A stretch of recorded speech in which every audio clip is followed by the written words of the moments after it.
محمد وعلى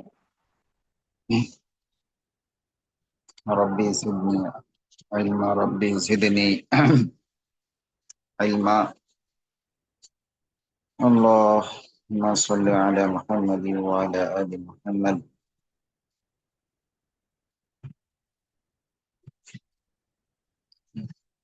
كما صليت على إبراهيم وعلى آل إبراهيم إنك حميد مجيد اللهم بارك على محمد وعلى آل محمد كما باركت على إبراهيم وعلى آل إبراهيم إنك حميد مجيد আল্লাহ মহান আল্লাহ তাআলার দরবারে লাখো কোটি শুকরিয়া জানাই যে তিনি আমাদেরকে কোরআনুল কারীমের ক্লাসে উপস্থিত হওয়ার তৌফিক দান করেছেন। তো আজকে হলো আমরা সূরা আলা এর অনুবাদটা পুনরায় পড়ব, যেহেতু গত ক্লাসে একটু নেটের সমস্যা ছিল খুব বেশি পরিমাণে, এই জন্য এই ক্লাসটা আবারও পড়া হবে। তো আমি সূরা আলা এর অনুবাদ ও সংক্ষিপ্ত তাফসীর শুরু করছি। সূরাতুল আলা। বিসমিল্লাহির রহমানির রহিম। বিসমিল্লাহি আল্লাহর নামে, আর রহমান যিনি পরম করুণাময়, রহিম অসীম দয়ালু। রহমান মানে পরম করুণাময়, পরম মানে বিশেষ, এটার অর্থ দয়া, রহিম অর্থ দয়া। তো রহমান এর অর্থ করলাম পরম দয়ালু, আর রহিমের অর্থ বললাম অসীম দয়ালু। তো দুইটার অর্থই সেম, দয়ালু, কিন্তু একটার ক্ষেত্রে বললাম পরম বা বিশেষ, আর রহমান আরেকটার ক্ষেত্রে বললাম অসীম, যেটা সাধারণ, সাধারণভাবে সকলের জন্য। তো এই দুইটার অর্থ আমি ইতিপূর্বে বলেছিলাম, আবারও স্মরণ করানোর জন্য এর অর্থটা আমি তুলে ধরছি। এই বিশেষ দয়ালু বা বিশেষ দয়াটা সম্পর্ক রাখে আখিরাতের সাথে। আল্লাহ তাআলা যে রহমান, এই সিফাত, এই গুণের বহিঃপ্রকাশ ঘটবে আখিরাতে। তার মানে আখিরাতে আল্লাহ তাআলা বিশেষ শ্রেণীর দয়া দেখাবেন, যা সকলের জন্য উন্মুক্ত না, আর সেটা হলো মুমিনদের জন্য। একমাত্র মুমিনরাই আল্লাহর এই দয়া লাভ করতে পারবে। আর রহিম মানে ওয়াসিম দয়ালু, অসীম মানে যেটা সকলের জন্য উন্মুক্ত, এটা দুনিয়ার সাথে সম্পর্কিত। যেহেতু আল্লাহ তাআলা একজন কাফেরকেও রিজিক দিচ্ছেন, বরং দিচ্ছেন না, আরো বাড়িয়ে দিচ্ছেন। সে যেটা ভালো কাজ করতেছে তার একটা ভালো ফলাফল সে উপভোগ করছে দুনিয়া থেকে। তো আল্লাহ তাআলা যদি রহিম না হতেন, তাহলে হয়তো দুনিয়াতে একটা কাফেরও এক ফোঁটা পানি পান করতে পারতো না, অথচ দেখা যায় তারা আরো বেশি পরিমাণে পায়। অথচ তাদের আখেরাতে কোনো অংশ থাকবে না। এই কাফের মুশরিক যারা কাফের মুশরিক অবস্থায় মারা যাবে, আল্লাহ তাআলা আমাদের সকলকে ইমানি মৃত্যু দান করুন। হ্যাঁ, আমাদের সকলের নেক হায়াত বৃদ্ধি করুন এবং ইমানি। তো আখেরাতে তাদের কোনো অংশ থাকবে না। ওমা লাহুম ফিল আখিরাতি মিন খালাক, একটা আয়াতের মধ্যে আসছে যে আখিরাতে তাদের জন্য কোনো অংশ থাকবে না। আচ্ছা, এই হলো রহমান এবং রহিম নামের অর্থ। এরপরে সাব্বিহ ইসমা রাব্বিকাল আলা। সাব্বিহ মানে আপনি তাসবিহ পাঠ করুন। সাব্বিহ, আপনি পবিত্রতা ঘোষণা করুন। কার পবিত্রতা? ইসমা রব্বিকা। ইসমা রব্বিকা, আপনার রবের নামের পবিত্রতা ঘোষণা করুন করুন। আপনার রবের নামের পবিত্রতা ঘোষণা করুন। ইসমা মানে নাম, আর রব্বিকা মানে আপনার রব। তো ইসমা রব্বিকা মানে আপনার রবের নাম। ঠিক আছে। আল আলা, আলা মানে সুমহান। সুমহান এটা আল্লাহ তাআলা হতে পারে, আবার আল্লাহর নামও হতে পারে। আপনার সুমহান রবের, অথবা আপনার রবের সুমহান নামের, এমনও বলা যায়। আপনার সুমহান রবের নামের পবিত্রতা ঘোষণা করুন। সাব্বিহ মানে পবিত্রতা ঘোষণা করুন। ইসমা রব্বিকাল আলা, আপনার সুমহান রবের নামের পবিত্রতা ঘোষণা করুন। এরপরে আসছে আল্লাযী খলাকা ফাসাওয়া। আল্লাযী, যিনি, খলাকা সৃষ্টি করেছেন, মানে যে আল্লাহ তাআলা কি করেছেন, সৃষ্টি করেছেন, সেই আল্লাহর পবিত্রতা ঘোষণা করুন। ঠিক আছে। আল্লাযী খলাক, যিনি সৃষ্টি করেছেন, ফাসাওয়া অতঃপর সুগঠিত করেছেন। সাওয়া মানে সুগঠিত করা। সাওয়া অর্থ কি, সুগঠিত করা। আর খলাকা অর্থ হলো সৃষ্টি করা। যিনি সৃষ্টি করেছেন এবং সুগঠিত করেছেন। এরপর আসছে ওয়াল্লাযী কদ্দারা ফাহাদা। ওয়াল্লাযী এবং যিনি, কদ্দারা, কদ্দারা মানে কি, কদ্দারা পরিমিত করেছেন, ফাহাদা অতঃপর হেদায়েত দিয়েছেন, পথ দেখিয়েছেন। যিনি পরিমিত করেছেন সৃষ্টিকে একটা পরিসীমার মধ্যে বা একটা কন্ট্রোলের মধ্যে, একটা নির্দিষ্ট সীমার মধ্যে প্রত্যেকটা সৃষ্টিজীবকে আল্লাহ তাআলা রাখছেন। হ্যাঁ, যে কোনো কাজের ক্ষেত্রে মানুষ আহ সে কতটুকু লাভবান হবে বা কি পরিমাণ ক্ষতিগ্রস্ত হবে, এটা আল্লাহ তাআলা পরিমিত করে দিয়েছেন। এটাকে আমরা তাকদীর বলে থাকি বা ভাগ্য বলে থাকি। আমার ভাগ্যে আছে আমি এই পরিমাণ পাবো, তো আমার লিমিট ওখানে শেষ, ওটা পরিমিত পরিমিত হয়ে গেছে, এর সামনে আমি যেতে পারবো না, চেষ্টা করলেও পারবো না। এটা হচ্ছে তাকদীর, অর্থাৎ আমাদের ভাগ্যকে পরিণত করা হয়েছে। তাই আল্লাহ তাআলা বলতেছেন প্রত্যেকটা সৃষ্টিজীবের একটা ভাগ্য আল্লাহ তাআলা পরিমিত করে নির্ধারণ করে দিয়েছেন, যে তার যা কিছু পাওয়া, যা কিছু হারানো, যা লাভ, যা ক্ষতি, যা উপকার, যা অপকার, সবকিছু আল্লাহ তাআলা নির্দিষ্ট সীমার মধ্যে রেখেছেন। তবে চেষ্টা করতে হবে, ফাহাদা অথবা পথ দেখিয়েছেন। শুধুমাত্র ওই যে সীমা, একজন ব্যক্তির ভাগ্যে লেখা আছে যে সে ধনী হবে, সাপোজ মনে করেন, কিন্তু সে ওই ধনী হতে গেলে কিভাবে তাকে ধনী হতে হবে, কি পরিমাণ তাকে পরিশ্রম করতে হবে, সেই পথ আল্লাহ তাআলা তাকে দেখিয়ে দিয়েছেন। ফাহাদা অথবা তাকে হেদায়েত দিয়েছেন। হেদায়েত মানে পথ দেখাও, উপায় বলে দেওয়া, যে এই পথে হাঁটো তাহলে তুমি সফল কাম হবা, এই পথে হাঁটতে তুমি বিফলে যাওয়া, এইভাবে তুমি চললে তুমি ধনী হতে পারবা, হালাল ভাবে ব্যবসা করলে তুমি ধনী হতে পারবা, হারাম পথে ব্যবসা করবা তুমি ধনী হতে পারবা না, সবকিছু ধ্বংস করে দেবে না। যাই হোক, এইভাবে প্রত্যেকটা মানুষের যে ভাগ্য বা নির্ধারিত লক্ষ্য, এখানে পৌঁছানোর জন্য আল্লাহ পথ দেখিয়ে দিয়েছেন ফাহাদা। তার মানে আমি যদি চুপচাপ বসে থাকি, আমাদের প্রথম তাহলে খেলাটা আমার ভাগ্য, একটা টিমের সাথে খেলাটা খাট করছে আমাকে নির্ধারিত লক্ষ্যে পৌঁছে দিতে পারবে না। আমার জন্য যেটা বরাদ্দ ছিল সেটা কিন্তু আমি বঞ্চিত হয়ে যাব, কারণ ওইটা পাওয়ার জন্য শর্ত হলো আমাকে হেদায়েত অবলম্বন করতে হবে, উপায় অন্তর খুঁজতে হবে, সঠিক পথে হাঁটতে হবে। তাহলে আমি প্রত্যেকটা কাজের ক্ষেত্রে আমার নির্ধারিত ভাগ্যে পৌঁছাতে পারবো। এমন না যে ভাগ্যে আছে মানে আমি পেয়েই যাব, আমার ভাগ্যে আছে ধনীও আমি পেয়ে যাবো, এমন না। আমার ভাগ্যে আছে ধনীও, তবে আমার জন্য শর্ত হচ্ছে আমি যেন আমার অবস্থান থেকে আহ কি করি, পরিশ্রম করি এবং সে লক্ষ্যে পৌঁছে যাই, তাহলে আমি ওই ভাগ্যটা পাবো।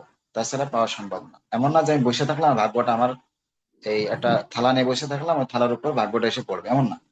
মানুষের ভাগ্য নির্ধারিত মানে, এটা ভুল ধারণা সমাজে ব্যাপকভাবে আছে যে আমার ভাগ্য নির্ধারিত, আমার কিছু করার প্রয়োজন নেই। আমি অনেক মানুষকে দেখেছি, একেবারে আমার কাছের লোক, আমি তো বাইরের আম, মানুষের কথা বলছি না, একেবারে আমার ক্লোজ যাদের আছে, প্র্যাকটিসিং ইসলাম শিখতেছিল। প্র্যাকটিসিং ইসলাম মানে এটা হচ্ছে, মানে প্রত্যেকের শিক্ষাটা কিন্তু একটা ভৌগোলিক কারণ কাজ করে, যে আমাদের ভৌগোলিক আহ একটা প্রভাব বা আঞ্চলিক একটা প্রভাব, সামাজিক একটা প্রভাব কিন্তু আমার শিক্ষার ক্ষেত্রে একটা প্রভাব ফেলে। এই ক্ষেত্রে অনেক সময় আমাদের শিক্ষাটা অনেক সময় মানে অনেক ভুল শিক্ষাটা হয়ে যায় অনেক ক্ষেত্রে। আমি ইসলাম শিখতেছি, ইসলাম শিখতে গেলে আমার অথরাইট ইসলাম শিখতে হবে। অথরাইট যে ইসলামের স্কলার, যার অথরিটি আছে ইসলাম সম্পর্কে শিক্ষা দেওয়া, তার কাছ থেকে যদি আমি ইসলামটা শিখি তাহলে আমি সঠিক ইসলামটা পাবো। আমি যে কারোর থেকে ইসলাম শিখতে পারবো না, এটা অনুমোদন নাই।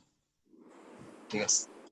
তো এই যে জিনিসটা ছড়িয়েছে, হয়তো আমাদের তো সমাজে ইসলাম প্রচারের নানা মাধ্যম আছে, হয়তো অনেক মাধ্যম আছে, অথরিটি আছে, অনেক মাধ্যম আছে অথরিটি নাই। শরীয়তের দৃষ্টিকোণ থেকে তার মানে এটা বৈধতা নাই যে সে ইসলাম সম্পর্কে কথা বলবে।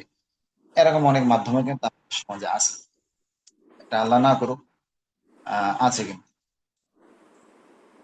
তো এই ভুল ধারণা কি আমি একটু সংক্ষেপে বলি যে আমার কিছু করার দরকার নেই, আল্লাহ ভাগ্য নির্ধারণ করে রাখছে, আমার যেটা খাওয়ানোটা চলে আসবে প্লেটে।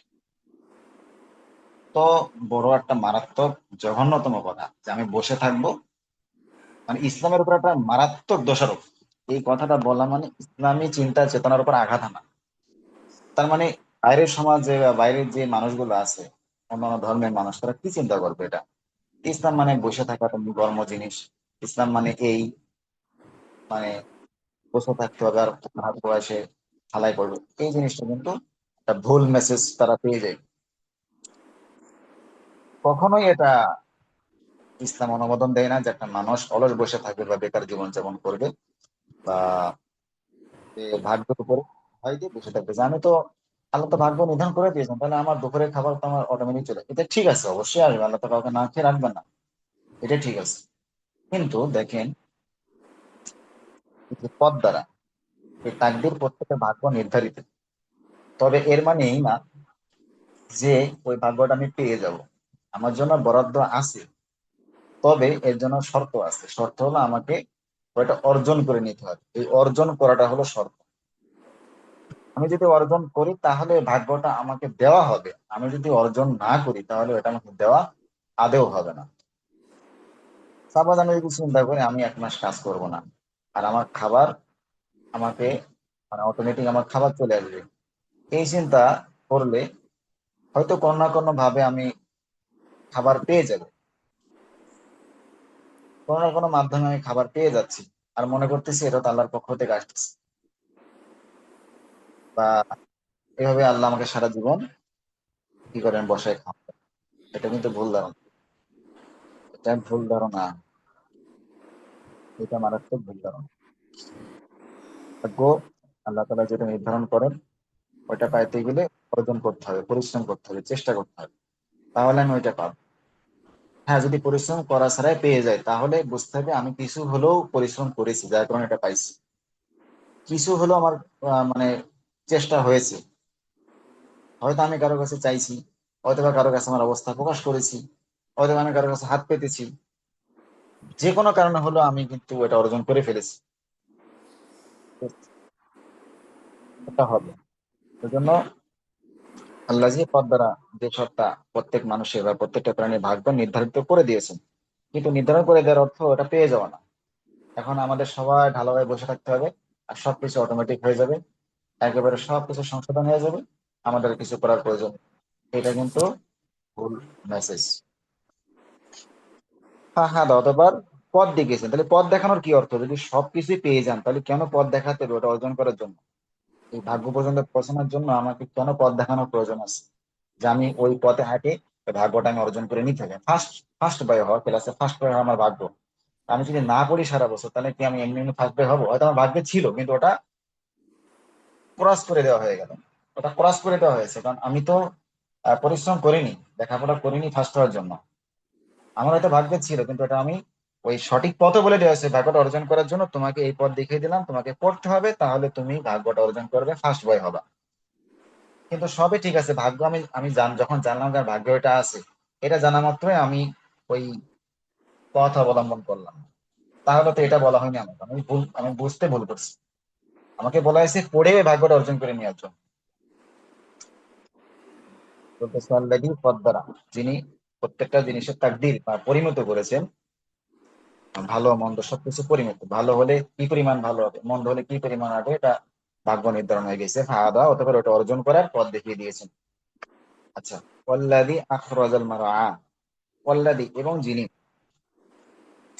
যিনি একটা পরিবারের কথা বলি, এরকম ভাবে সে কোনো জায়গা থেকে ভুল মেসেজ পাইছে যে কোনো কিছু করার দরকার নেই, কোনো চাকরি বাকরি করা যাবে না, বসে থাকতে হবে, সারাদিন জিকির করতে হবে, আর আল্লাহর পক্ষ থেকে খাবার আসে। ওই পরিবারে যে পরিমাণ অভাব নেমে আসছে, মানে এই অভাবের কারণে সংসার ভেঙে যাওয়ার অবস্থা, দেখেন কি অবস্থা। তো এটা কি ইসলাম তাকে শিক্ষা দিয়েছে? সে কোথার থেকে এটা শিখলো যে ভাগ্য নির্ধারণ আছে, এজন্য আমাকে বসে থাকতে হবে, কোনো কাজ করার প্রয়োজন নেই, আমাকে চেষ্টা করার প্রয়োজন নেই? এটা কে শিক্ষা দিল? এটা ভুল মেসেজ পাইছে। তো এরকম মানুষ যখন সমাজে বৃদ্ধি পাবে, তখন বাইরের কোনো অমুসলিম আর কোনোদিন ইসলাম ধর্ম গ্রহণ করবে না। আর ইসলামকে কখনো শিক্ষা শিক্ষা দেয় না। ইসলাম তারও বলতেছে যে আল্লাহ তাআলা বেকার মানুষকে পছন্দই করেন না, এটাই ইসলামের শিক্ষা। আবার আল্লাহ তাআলা বলতেছেন যে শক্তিশালী মুমিন ব্যক্তি দুর্বল মুমিনের থেকে বেশি কি আল্লাহ তাআলা পছন্দ করেন। তাই যে না খাইতে খাইতে খাইতে দুর্বল হয়ে গেছে, ইচ্ছা করে খায় না ভাই, খাওয়া দরকার কি, আল্লাহ এমনি বাঁচাবে। এটা তো ইসলামের শিক্ষা না। আমাকে খাইতে হবে, পরিশ্রম করতে হবে, শক্তিশালী হতে হবে। মুমিন মানে শক্তিশালী। একটা একটা ব্যক্তি যদি শারীরিকভাবে সুস্থ না থাকে, সে ব্যক্তি কিন্তু মানসিকভাবে সুস্থ থাকতে পারে না। একদিন, 2 দিন, 7 দিন পরে সে মানসিকভাবে বিকল হয়ে যাবে।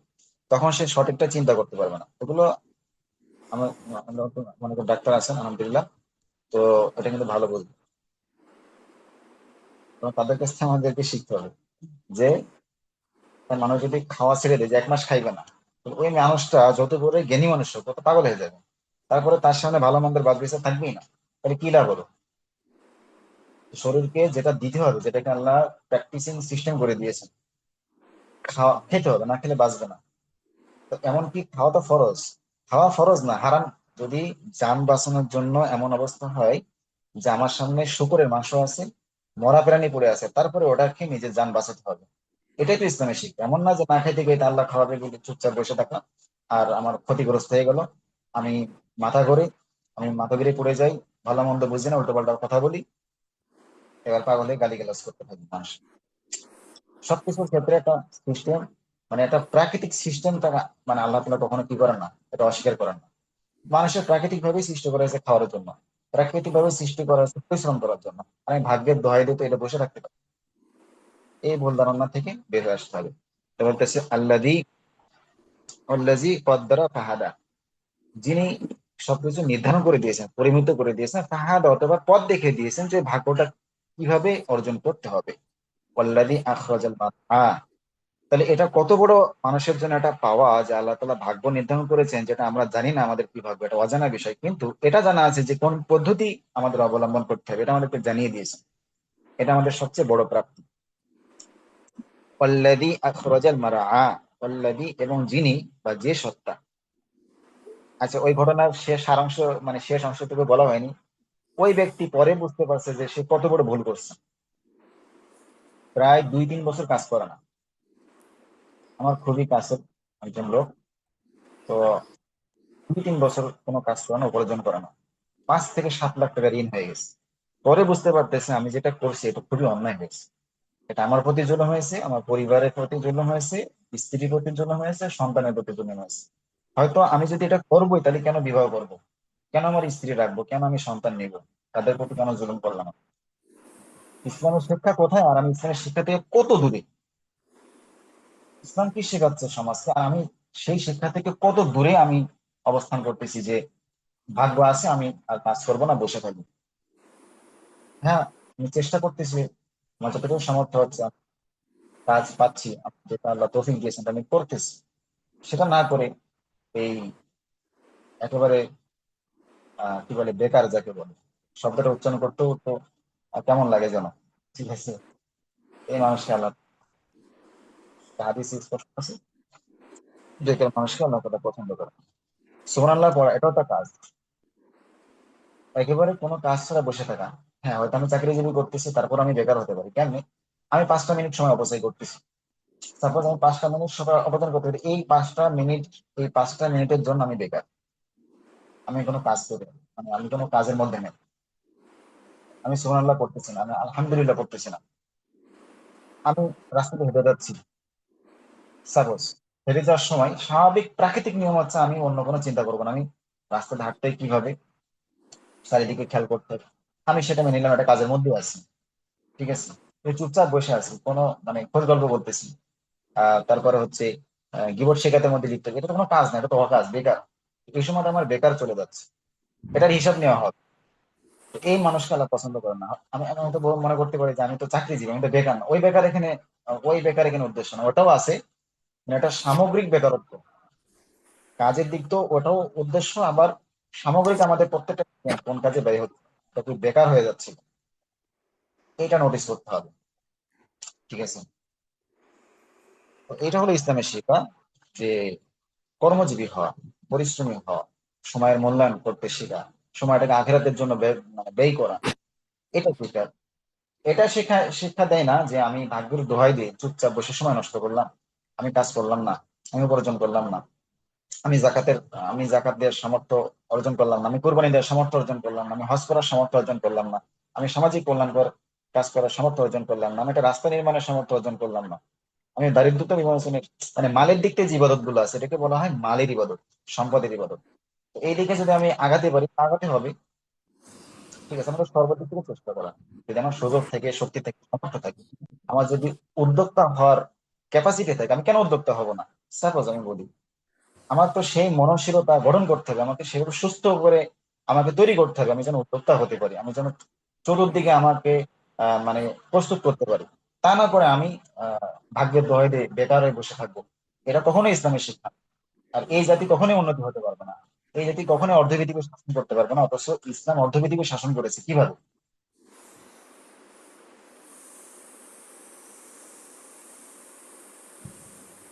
আল্লাহ এবং যে সত্তা আখরাজা বের করেছেন, মানে যে সত্তা উদ্গত করেছেন, উৎপন্ন করেছেন, আল মারআ, মারআ মানে সবুজ তৃণ, সবুজ আহ যে গাছপালা, এগুলো আল্লাহ তাআলা সৃষ্টি করেছেন। এরপরে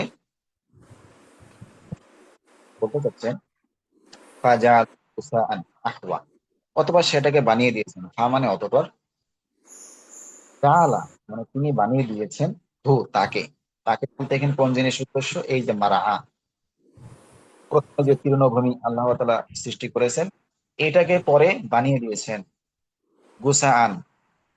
গুসাআন মানে আবর্জনা, গুসাআন মানে কি? আবর্জনা। আহওয়া কালচে, কালো রঙের। আবর্জনা তো কালো রঙেরই হয়। যত চাকচিক্যময় জিনিস হোক না কেন, সেটা আবর্জনা হওয়ার পরে এক কালার, বিভিন্ন রকমারি কালার হতে পারে, কিন্তু আবর্জনা হওয়ার পরে এক কালার, সেটা হচ্ছে কি কালো, ময়লা পড়ে কালো হয়ে যায়।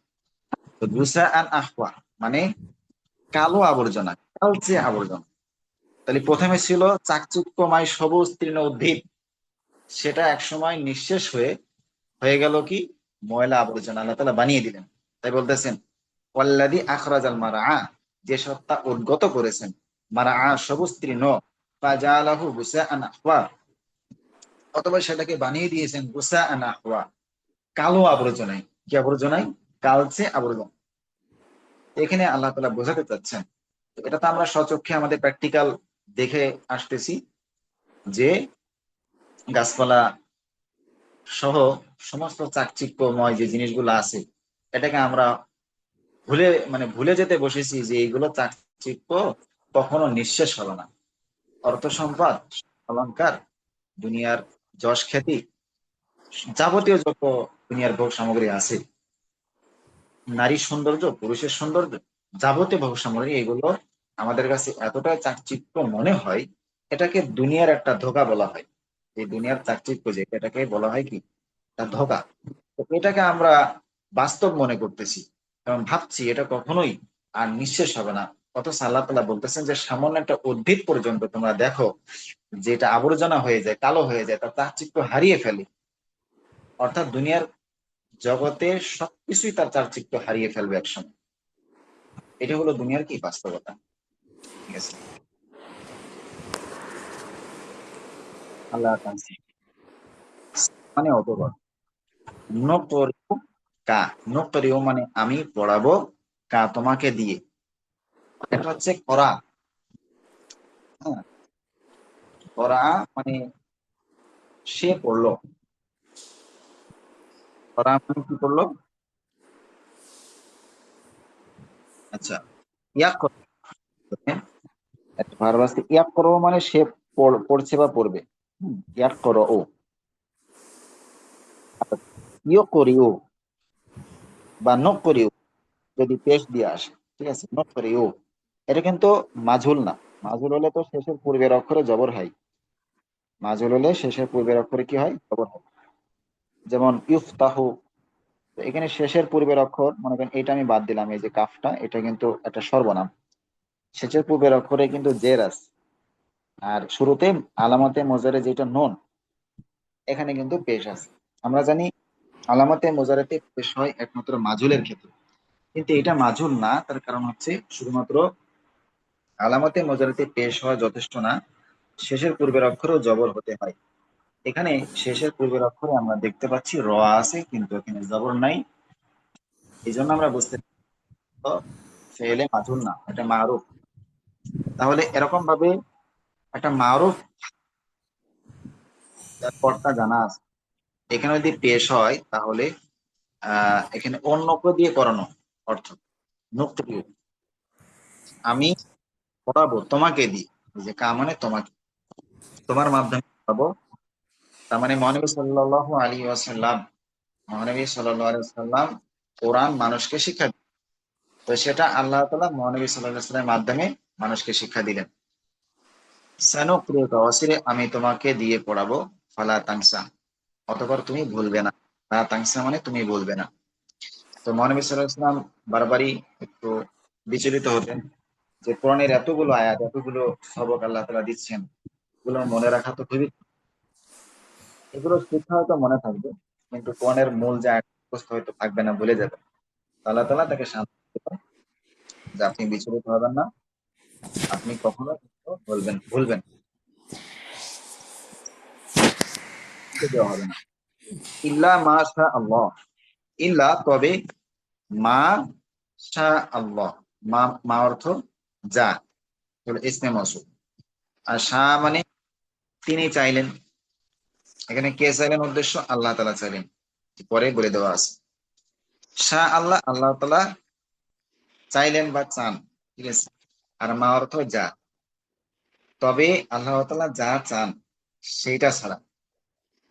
আগে তো বললো যে আপনি ভুলবেন না, তবে আল্লাহ তাআলা যেটা চান সেটা ভুলে যাবেন। তার মানে কিছু কিছু আয়াত আল্লাহ তাআলা মহানবী সাল্লাল্লাহু আলাইহি সাল্লামকে ভুলিয়ে দিবেন, ওটা সাময়িক বিধান ছিল, এই কারণে। তো ওইটার ক্ষেত্রে কোনো সমস্যা না, যেটা প্রয়োজন ওটা আপনি কখনোই বলবেন না। ইন্নাহু ইয়ালামুল জাহরা ওয়া মা ইয়াখফা, ইন্নাহু নিশ্চয়ই তিনি, ইন্না অর্থ এখানে নিশ্চয়ই, হু অর্থ তিনি, নিশ্চয়ই তিনি, ইয়ালামু জানেন, ইয়ালামু অর্থ কি? জানেন। অর্থাৎ কে জানেন? আল্লাহ তাআলা জানেন। আল জাহরা, জাহরা মানে প্রকাশ্য বিষয়। দুনিয়ার বুকে যত প্রকাশ্য বিষয় আছে সৃষ্টিকুলের মধ্যে, সৃষ্টি জগতের মধ্যে, সবকিছু আল্লাহ জানেন। ওয়া মা ইয়াখফা, এবং যা কিছু গোপন আছে। মা অর্থ যা, মা অর্থ কি? যা বা যা কিছু, এটা হলো ইসমে মাওসুল। ইয়াখফা গোপন থাকে, অর্থাৎ গোপনে দুনিয়ার জীবনে যা কিছু চলে, গোপনে ষড়যন্ত্র হোক, গোপনে মানুষের যে গুনাহের কাজগুলো, অপরাধের কাজ, এসব বিষয়ে আল্লাহ তাআলা জানেন। ওয়া নুয়াসসিরুকা লিল ইউসরা,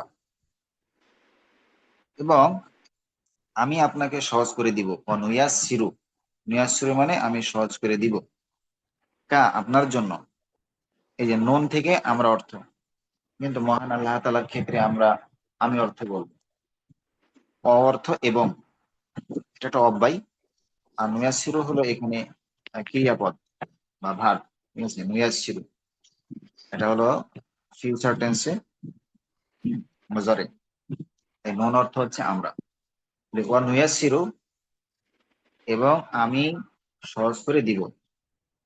ইয়াসসারা মানে সহজ করে দেয়া, যে মাঝে যেটা আছে ইয়াসসারা, এই মাঝি থেকেই মূলত আলামাতে মোজারে যুক্ত করে এটা মোজারে বানানো হয়েছে। ইয়াসসারা মানে সহজ করে দেওয়া। আর নুয়াসসিরু আমি সহজ করে দিব, কা আপনার জন্য, লিল ইউসরা শরিয়াতের বিধানকে। ইউসরা শব্দের মূল অর্থ হচ্ছে, ইউসরা শব্দের মূল অর্থ হলো সহজ বিষয়। যেমন নুয়াসসিরু এর মধ্যেও কিন্তু এই ইয়া সিন র এই মূল অক্ষর আছে। এর মূল অর্থ হচ্ছে সহজ, বলা মানে খুব সহজ। আর প্রশ্ন হলো এখানে শরিয়তের বিষয়। তো শরিয়তে যে বিধানাবলী গুলো আছে বা শরিয়তের যে বিষয়গুলো আছে এগুলো আমি আপনার জন্য সহজ করে দিব। নুয়াসসিরুকা লিল ইউসরা, সহজ করে দিব। কিভাবে সহজ? বিধান তো সব আপেক্ষিক বিষয়। এটা বিধান হলো কি আপেক্ষিক বিষয়। এটা কারো কাছে সহজ মনে হয়, কারো কাছে কঠিন মনে হয়। যেমন শুরুতে কোনো কাজ আমাদের জন্য কঠিন মনে হয়, কিন্তু পরবর্তীতে এটা ধীরে ধীরে কি হলো সহজ হয়ে যায়। এটা আল্লাহ তাআলা সহজ করে দিবে। আর কিভাবে সহজ করবেন সে প্রসেস গুলো কিন্তু এখানে আর স্পষ্ট বলেন। এটা বিভিন্ন উপায়ে আল্লাহ সহজ করবেন, যেটা আমরা বলেছিলাম ক্লাসের মধ্যে। বিধান আরোপের ক্ষেত্রে আল্লাহ কি কঠোরতা করেছেন নাকি আমাদের জন্য আলোচনাটা এখানে বিশেষভাবে উপযোগী হবে। জাকির, হা অর্থ অতঃপর। জাকির মানে আপনি স্মরণ করুন। জাকির শেষে আমরের শেষে সাকিন থাকে। আদেশ সূচক যে ভার্ব গুলো এর শেষে সাকিন হয়। ফাদাক্কির আপনি উপদেশ দান করুন। ইন নাফাআতি যিকরা, ইন মানে যদি, নাফাআত উপকৃত করে, আর যিকরা মানে উপদেশ। আর যদি উপদেশ দেওয়া, যিকরা মানে উপদেশ, যদি উপদেশটা উপকৃত করে, নাফাআত মানে উপকৃত করে, তাহলে আপনি জাকির উপদেশ দান করুন। ফাদাক্কির অতঃপর আপনি উপদেশ দান করুন। ইন নাফাআতি যিকরা যদি উপদেশ উপকারিত করে। এখন উপদেশ উপকৃত করবে এটাই স্বাভাবিক, কিন্তু এখানে যদি কেন বলা হলো? যদি উপকার করে তার মানে কি উপকার নাও করতে পারে?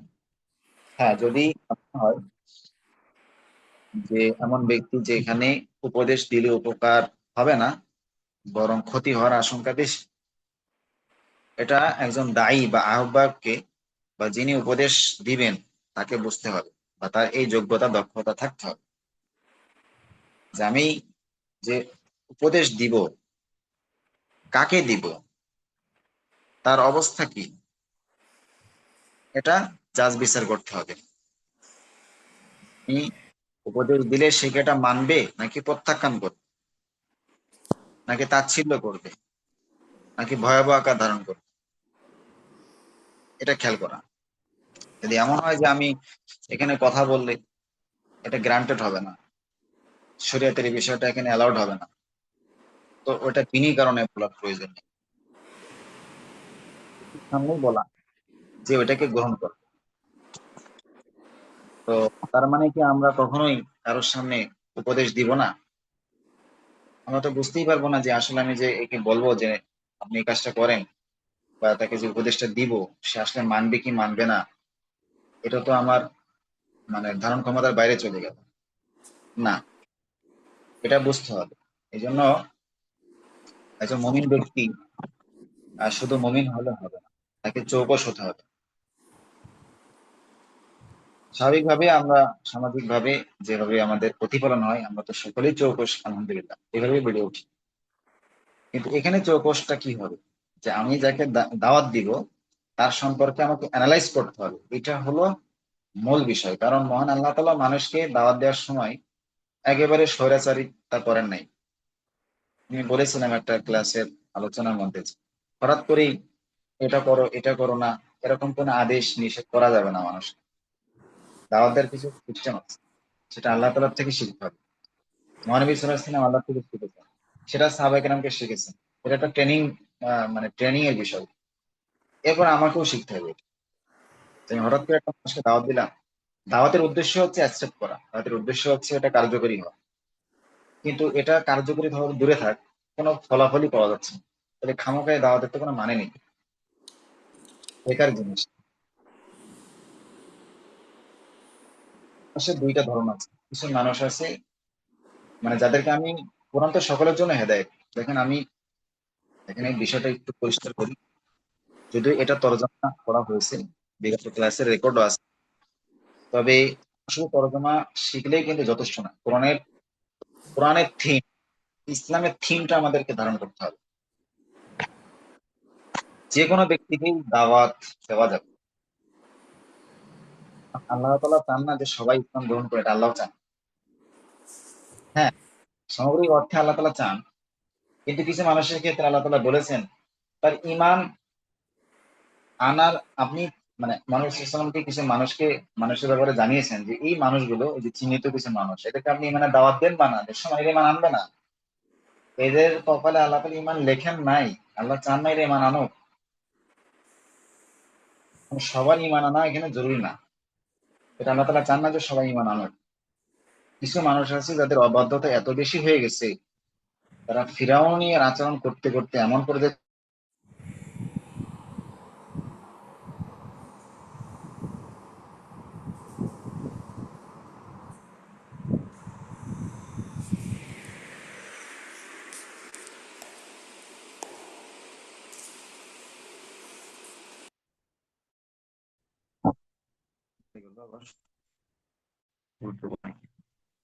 তো এমন পর্যায়ে চলে গেছে, চান না তারা ঈমান আনুক। কারণ তাদের শাস্তি, শাস্তি একজন মানুষ ঈমান আনতে পারেনি, ঈমান না আনে ভালো কথা, বেঈমান, তারপরও ইসলাম নিয়ে কটূক্তি করতে করতে, ইসলামের ব্যাপারে দুর্নাম করতে করতে, ইসলামের বিরোধিতা করতে করতে, আল্লাহ দ্রোহী হতে হতে এমন পর্যায়ে চলে গেছে, তার শাস্তি কোনো মায়ের ঠাঁই না, তার শাস্তি হলো সে কখনো ঈমান আনতে পারবে না। আল্লাহর কাছে অঝরে কান্নাকাটি করে এই ভয়াবহ শাস্তি থেকে আমাদেরকে পানা চাইতে হবে, আশ্রয় চাইতে হবে, যে এমন শাস্তি যেন আমাদেরকে না দেয়। শাস্তির কিন্তু দুইটা ধরন আছে আল্লাহ তাআলার। কোরআনুল কারীমে আল্লাহ তাআলা বলতেছেন, একটা হলো মায়ের দেওয়া, আযাব দেওয়া, যেমন বিভিন্ন জাতিকে আল্লাহ ধ্বংস করে দিয়েছেন, এটা একটা শাস্তি। আবার আখিরাতেও ওইভাবে আল্লাহ তাআলা শাস্তি দিবেন। আরেকটা শাস্তি হচ্ছে দুনিয়া, মানে দুনিয়ার বুকের শাস্তির কথা বলতেছে, আখিরাতের না। দুনিয়ার বুকের শাস্তির দুইটা ধরন, একটা হচ্ছে সরাসরি আঘাত হানা, সমূলে ধ্বংস করে দেওয়া, এটা একটা মাধ্যম। দ্বিতীয় মাধ্যম হচ্ছে তাকে আঘাত করবেন না, একেবারে আঘাত করবেন না, কিচ্ছু বলবেন না, বরং তার আরো ঢিল দিবেন।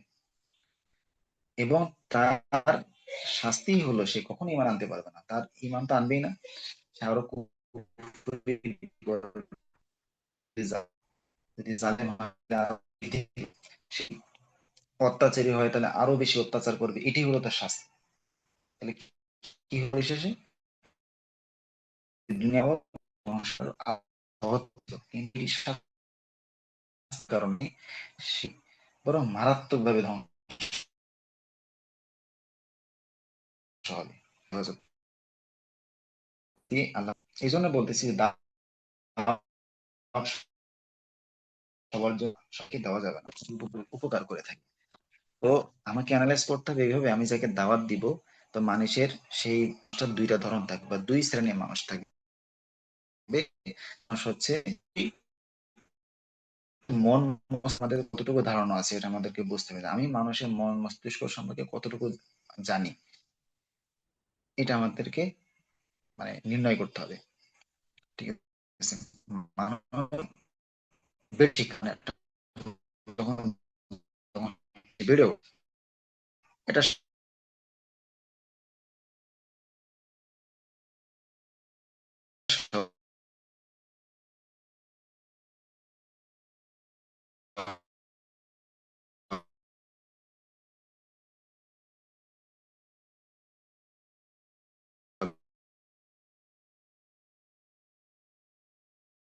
স্বাভাবিক, যে সমাজটা বা পশ্চিমা সমাজটার উদাহরণ দিই, ওই সমাজগুলো বেড়ে ওঠে মানে একটা সেকুলার চিন্তা চেতনার পরিপ্রেক্ষিতে।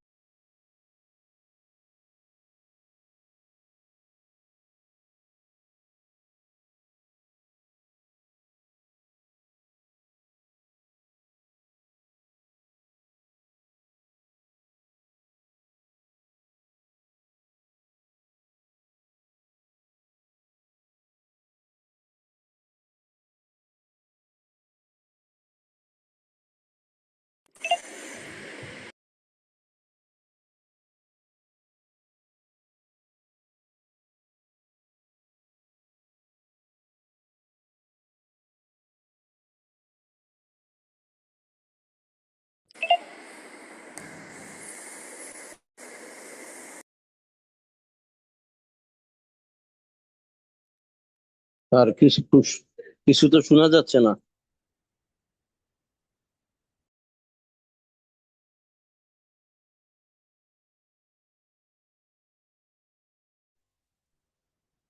হুজুরের নেট কি চলে গেছে? কিছু আসতেছেও না, শোনাও যাচ্ছে না। যে কোনো কিছুই বোঝা যাচ্ছে না। না, বোঝা যাচ্ছে না। আচ্ছা, ছবি আসতেছে না। হুজুরের নেট মনে হয় চলে গেছে। জি, মনে হয়।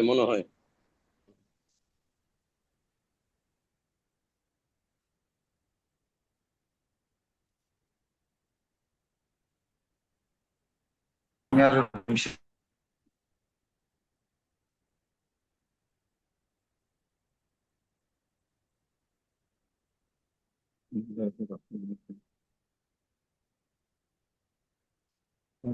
বলো, সেটা, পারিবারিক শিক্ষা সবই ঠিক আছে, পুঁথিগত শিক্ষা এর পাশাপাশি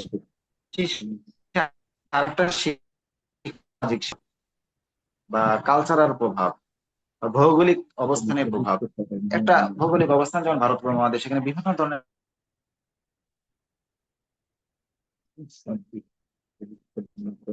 কালচারের মানুষ আছে, এর মধ্য দিয়ে সে বেড়ে উঠেছে। তা মিশ্র পরিবেশ আমরা কিন্তু এটা দাওয়াত দেওয়া যাবে না, কারণ অবশ্যই সে লালন করে আঁকড়ে ধরে আছে। হ্যাঁ, কিছু একটা আঁকড়ে ধরে আছে বা তার বিশ্বাসের মধ্যে একটা মিশ্র বিশ্বাসের উপর সামাজিক করে তাকে ইসলামের হঠাৎ করে তার সামনে দেওয়া হয়, সে কিন্তু সহজে এটা বুঝতে সক্ষম হবে না।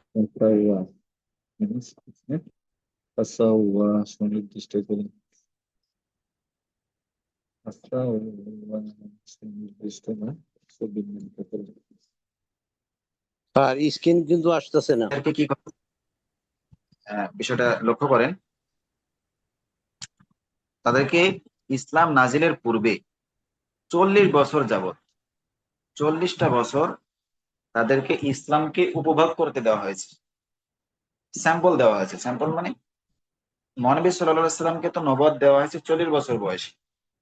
তো এই জন্য বলা হয় যে ইসলাম আগমনের পূর্বেই ইসলামের জন্ম হয়ে গেছে। ইসলামের আগমন হয়েছে 40 বছর বয়সে মহানবী সাল্লাল্লাহু আলাইহি সাল্লামের। কিন্তু এই বাকি 40 বছর, মানে আগে যে 40 বছর, তো তিনি নবী ছিলেন না, ওটা কোনো ইসলামের শরিয়াতের অংশ না, বা ওইটা আমাদের জন্য অনুসরণ যোগ্য না। কিন্তু ওইটা একটা নমুনা, ওটা একটা স্যাম্পল। ওটা দেখে মানুষ শিখেছে যে কিভাবে সঠিক পথে থাকতে হয়, কিভাবে, মানে কোনটা ভালো কোনটা মন্দ, এটা কিন্তু মোহাম্মদ সাল্লাল্লাহু আলাইহি সাল্লামকে দেখেই শিখেছে। তো এইভাবে মানুষকে হঠাৎ করে কোনো কিছু মানুষ উপদেশ দেওয়া হয় নাই। উপদেশ দেওয়ার আগে মানুষের অনেক বিষয়গুলো বা যা সেটা ধারণ করে আছে, ওটা তাকে আগে অনুধাবন করতে দেয়া যে আমি যেটা ধারণ করে আছি এটা সঠিক, নাকি আমার সামনে যে আইডল আছে মোহাম্মদ সাল্লাল্লাহু আলাইহি সাল্লাম সে সঠিক, এটাকে তাকে বুঝতে দেওয়া। যেমন সাপোজ আমি মনে করি একটা ব্যক্তি মনে করেন কি বলে, সুদ খাই, সাপোজ মনে করেন একটা উদাহরণ দিচ্ছি। তো আমি যদি তাকে সরাসরি যে কোরআনের আয়াতটা বলি যে আল্লাহ তাআলা সুদকে হারাম করেছে, তাহলে এই কথাটা তার মাথার উপর দিয়ে যাবে। কথাটা কোথা দিয়ে যাবে? মাথার উপর দিয়ে যাবে। কারণ আমরা যে সমাজে বেড়ে উঠতেছি, এখানে 100% আমি সুদ না নিলে কোটি কোটি টাকা লেনদেন করতে পারবো না। হাজার হাজার কোটি টাকা লেনদেন করতে গেলে আমাকে সুদ নিতেই হবে, দিতেই হবে। এটাই হলো আমাদের কালচার। এই পরিবেশে কিন্তু আমি তাকে সুদের বয়ান করতে পারি না। তাহলে কি করতে হবে? বা সুদ যে খারাপ জিনিস এটা কিন্তু তাকে আমি বোঝাতে সক্ষম হব না। তো এখানে কি করতে হবে? তাকে, সে যেটা ধারণ করে আছে যে সুদ খাচ্ছি আমি, এটা ভালো কাজ, বা সুদ খাওয়ার মধ্যে আমি কোনো অপকারিতা দেখছি না, এটা কিন্তু সে ধারণ করে আছে, সে যে কোনো কারণেই হোক না ধারণ করে আছে, তাহলে ওকে ওইভাবে দাওয়াত দেওয়া যাবে না। তো ওকে কি করতে হবে? তার তার যে ধারণকৃত কালচার, এর দুর্বলতা গুলো তার সামনে তুলে ধরতে হবে। কি দুর্বলতা? যে সুদের এই এই অপকারিতার কারণে, বা ইসলাম কোন কোন কারণে এই সুদকে হারাম করলেন, বা কি সমস্যার কারণে, সামাজিক সমস্যার কারণে, অর্থনৈতিক সমস্যা, রাষ্ট্রীয় সমস্যার কারণে যে সুদকে হারাম করলেন, বা সুদের যে ভয়াবহ পরিণতি, এগুলো তার সামনে যখন আগে তুলে ধরা হবে, তখন সুদের প্রতি তার একটা প্রশ্ন তৈরি হবে। ঘৃণা না হলেও কমপক্ষে এতটুকু ভাববে যে না, আসলে কি এটা আমি যেটা করতেছি এটা ঠিক আছে। এই পর্যায়ে যখন সে পৌঁছাবে তখন গিয়ে আমি তাকে বলতে পারি আল্লাহ তাআলা সুদকে হারাম করেছেন। এর আগে তাকে আমি দাওয়াতের কথা বলতে পারি না। এই জন্য দাওয়াত উপকার হবে কখন এটাও বুঝতে হবে, এবং কাকে কোন কথাটা মানে কখন তাকে দাওয়াত দিতে হবে এটাও বুঝতে হবে। তাই বলতেছি, উপদেশ সকলের জন্য না, সব সময়ের জন্য। ইন নাফাআতি যিকরা, যদি উপদেশটা কার্যকরী হয়, এবং কিভাবে উপদেশ কার্যকরী হবে এটা যখন আমরা জানবো, তখন কিন্তু আমরা সহজে মানুষের সামনে দাওয়াত উপস্থাপন করতে পারবো। আল্লাহ তাআলা হেফাজত। তো আমাদের কাঙ্ক্ষিত সময় শেষ হয়ে গেছে। আসসালামু আলাইকুম ওস্তাদ। হ্যালো, জি ওস্তাদ, শোনা যাচ্ছে? কারণেই মূলত আজকে কিছু কিছু বিষয়টা নিয়ে পয়েন্টের উপর আলোচনা করলাম, যেটা খুবই গুরুত্বপূর্ণ ছিল। আপনারা এই বিষয়গুলো একটু আত্মস্থ করার চেষ্টা আমার করবেন, মনে যেহেতু হচ্ছে হুজুর উনি ডেলিভারি দিচ্ছে, আমাদের মিউট করে রাখছে, বাট আমরা যখন আনমিউট করছি উনি আমাদেরকে শুনতে পাচ্ছেন না মনে হয়। হতে পারে। মোবাইলে স্ক্যান আসতেছে না, পড়ার স্ক্রিন স্ক্রিনও আসছে আসে না। পড়ার না, স্ক্যান আসে না। আর শুনতে ওস্তাদের তো পাচ্ছেন? কথা। শুনতে পাচ্ছেন এবার? হ্যালো। হ্যাঁ, আমরা তো শুনতে পারছি ওস্তাদ। আমাদের কথা কি শোনা যায়? হ্যাঁ, এখন শোনা যাচ্ছে। আচ্ছা ওস্তাদ, জি ভালো আছেন ওস্তাদ? এই শেষ জি দিক দিয়ে আলহামদুলিল্লাহ, কেমন স্ক্রিনটা আছেন? শেয়ার হয় নাই। আলহামদুলিল্লাহ ভালো। শেষ দিক ও, দিয়ে মনে হয় কারিগরি ত্রুটির কারণে স্ক্রিনটা জি জি। শেয়ার হয় নাই। এখন আমার একটু ওস্তাদ, যেমন ওই যে বেশিরভাগ জায়গায় ওই যে পেজ দেওয়া, ওখানে যেমন হরকত না হইলেও হয়। কারণ আমরা তো সাধারণত কলকাতা ছাপা পড়ি, এটা কি ধরনের ছাপা আমি আসলে জানি না। যেমন প্রথমে ওই যে আল্লাজি, ওখানে পেজ দেওয়া উল্লাজি। হ্যাঁ, আচ্ছা আমি শেয়ার মানে করছি আবারও। এটা তো অভ্যস্ত না, এটা কি মানে গ্রামারের জন্য ওখানে পেজ দেওয়া নাকি? আচ্ছা আমি বের করি ওই জায়গাটা যেটা জি প্রশ্ন জি। করতেছি, আমি বের করছি।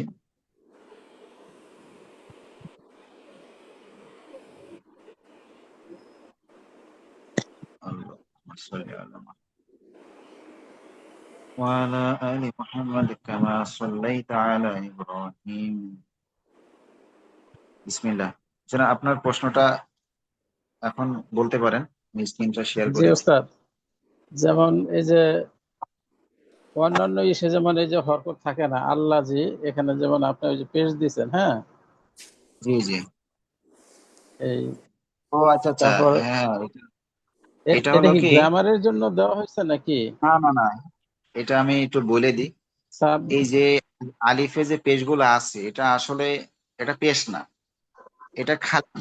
এটা কিন্তু পেশের মতো দেখা যাচ্ছে না, দেখেন একটু অন্যরকম লেখা পেশের থেকে, তাই না? আমার তো চোখে কম দেখি আমি, আমার সবগুলো মনে হয় যে পেশ। জি সাব্বি জি। হিসমা, এই যে আলিফ এর উপরে পেশ, ও আচ্ছা আচ্ছা। এই যে এটা না হরকত না হইলেও হয়তো। তারপর আল্লাজি উল্লাজি এখানে, তারপর হ্যাঁ, অল্লাজি, এইগুলা এটা আসলে জবর, এটা হলো জজম।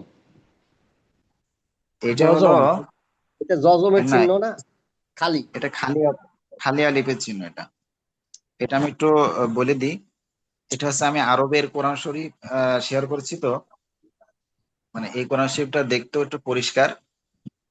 মানে আচ্ছা অনলাইনে আচ্ছা। যতগুলো পিডিএফ আছে, আমাদের বাংলাদেশে তো হাফিজি কোরআন শরীফ, এটা দেখতে হুম। মানে একেবারে অস্পষ্ট মনে হয়। এই জন্য এই পিডিএফটা শেয়ার করা আরবের কোরআন শরীফ। তো এখানে একটু পার্থক্য হয়ে যায় আরবের সাথে আমাদের। এই খালি আলিফ যেটা, আমাদের তো খালি আলিফ থাকে, ওরা খালি আলিফের উপরে এই চিহ্নটা দেয়। এটা জবরও না, জেরও না, পেশও না, এটা উচ্চারণে আসবে না। মানে এটা ক্ষেত্রে তাহলে কোনো হরকত ছাড়া না, জি জি, জবরজের কোনো পেশ প্রশ্ন নেই। ছাড়া। হ্যাঁ, আচ্ছা আচ্ছা, জবরজের ঠিক পেশ। আছে ওস্তাদ।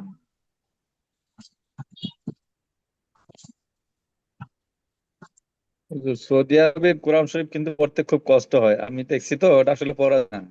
জি জি। এইটা একটু বেশি কষ্ট হয়ে যায়, বাকি সবগুলো ঠিক আছে সেম। এই এই যে শুধু খালি এটা না, আলিফ গুলো যদি খালি। সৌদি আরবে যে যে কোরআন গুলা ওদের দেশের জন্য যেগুলা তৈরি করে, পাকিস্তানি গুলা আমি দেখছি ওখানে যে জি ওটা জি। চলে।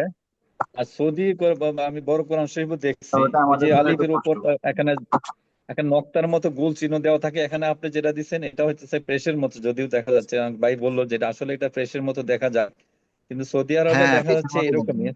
সবগুলা কোরআন শরীফে। ওদের যখন জি মুখস্থ জি। ছাড়া সৌদি আরবে পড়তে গেলে ওই হুম। উচ্চারণে বোঝা যায় না যে কি পড়তেছি। বুঝছেন?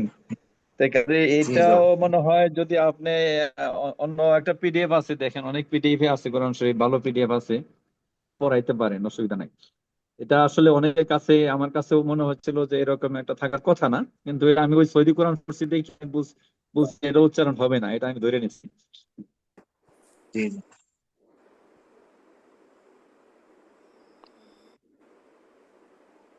তো ঠিক আছে, ইনশাল্লাহ দেখেন তাহলে যদি আমরা সম্ভব এটা হয় করি। পরবর্তী একটা ভালো একটা কোরআন শরীফ ডাউন করে নিন, সমস্যা নাই ইনশাল্লাহ। জি, দেখে আমি আপনারা যেহেতু বললেন, আমি পরিষ্কার দেখতে একটা দেখি কোরআন শরীফ ডাউনলোড করে নিব। আর হলো, এটা বাড়ির কাজ থাকবে ইনশাল্লাহ। আমি বাড়ির কাজ নির্ধারণ করে দিব কোন অংশটুকু বাড়ির কাজ থাকবে। ওইটা আপনারা একটু অর্থ লিখে আমি গ্রুপে আমি জমা আরেকটা দিবেন। হুজুর একটা শেয়ার করি। দেন আমাদের একটা একটা সূরা তো অনেক আয়াত থাকে, যে জি আয়াতগুলা জি। মোস্ট ইম্পর্টেন্ট, বলতে আমি পরীক্ষার জন্য বলতেছি না, যে জি আয়াতগুলো জি। জানা দরকার। বিশেষ করে অনেক কোরআন সূরার ভিতরে বেশ কিছু আয়াত গুরুত্বপূর্ণ। মেইন মেইন জি জি। আয়াতগুলো আমরা মুখস্থ করলে আমাদের জন্য অনেক সময় কাজে লাগে, অনেক সময় পড়ার জন্য সুবিধা হয়। এই মেইন মেইন আয়াতগুলো আমাদের সবার জন্য দিবেন, আমরা ওইটা শিখে নিব। জি ইনশাল্লাহ। তাহলে আমি ওটা বাছাই করে জি, আমাদের বাড়ির কাজ দিব, এটা মুখস্থ করার চেষ্টা করবেন ইনশাল্লাহ, অর্থ সহ। ইনশাআল্লাহ। ওকে, আসসালামু আলাইকুম। ওয়ালাইকুম আসসালাম। তো সকলে ভালো থাকবেন, সুস্থ থাকবেন। তো আজকের মতো আমরা এখানেই সমাপ্তি ঘোষণা করছি। আসসালামু আলাইকুম রহমতুল্লাহি ওয়া বারাকাতুহু।